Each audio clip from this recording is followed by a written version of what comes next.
Floyd Mayweather, hindi raw siya matatawag na greatest of all time. Ayon po yan kay Victor Ortiz. Sinabi ni Ortiz na hindi niya maituturing si Mayweather bilang pinakadakilang boksingero dahil naniniwala siyang hindi siya natalo dito ng patas. Sabi pa ni Ortiz na bago ang kontrobersyal na headbutt sa naging laban nila noon, siya umano ang lamang sa mga scorecards. Sinabi rin niya na habang humingi siya ng paumanhin kay Mayweather matapos ang insidenteng headbutt, bigla siyang sinuntok at na-knockout.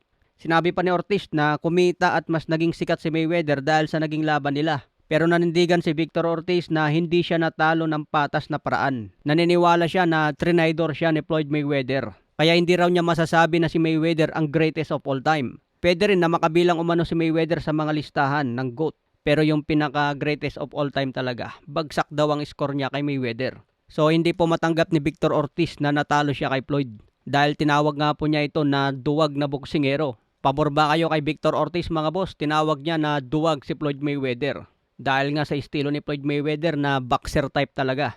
Sa iba pang balita, batikang trainer na si Robert Garcia, humanga nga po sa naging performance ni Charlie Suarez kontra Manuel Avila. Sinabi nga po ni Robert Garcia na deserve ni Charlie Suarez ng isang rematch kontra Emmanuel Navarrete. Kailangan daw i-honor ni Navarrete ang rematch nilang dalawa. Dahil matatandaan ang reaksyon ni Robert Garcia noon laban ni Navarrete at Charlie Suarez. Sinabi niya na ang sugat ni Emmanuel Navarrete ay galing sa suntok ni Charlie Suarez, hindi sa headbutt. Kaya dapat daw na panalo dapat si Charlie Suarez sa naging laban nila.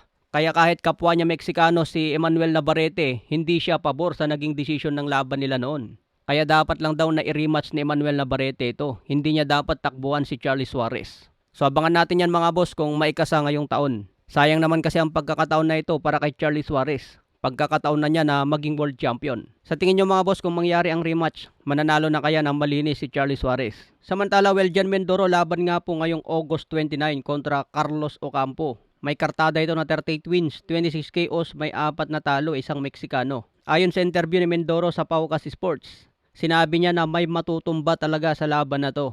Hindi na raw makakarating sa final decision ang magiging laban nila. Kaya siguradong pukpukan ito mga boss, abangan natin. Si Weljan Mindoro ang pambato natin sa middleweight division at sana balang araw mapalaban din sa mga world champion. Nagte-training na po ngayon ng matindi si Weljan Mindoro mga boss para pagkandaan itong Mexican na si Ocampo. Hindi ko pa na-check kung meron na sa tayaan ang laban na ito. Pero ano ang prediction nyo dito mga boss?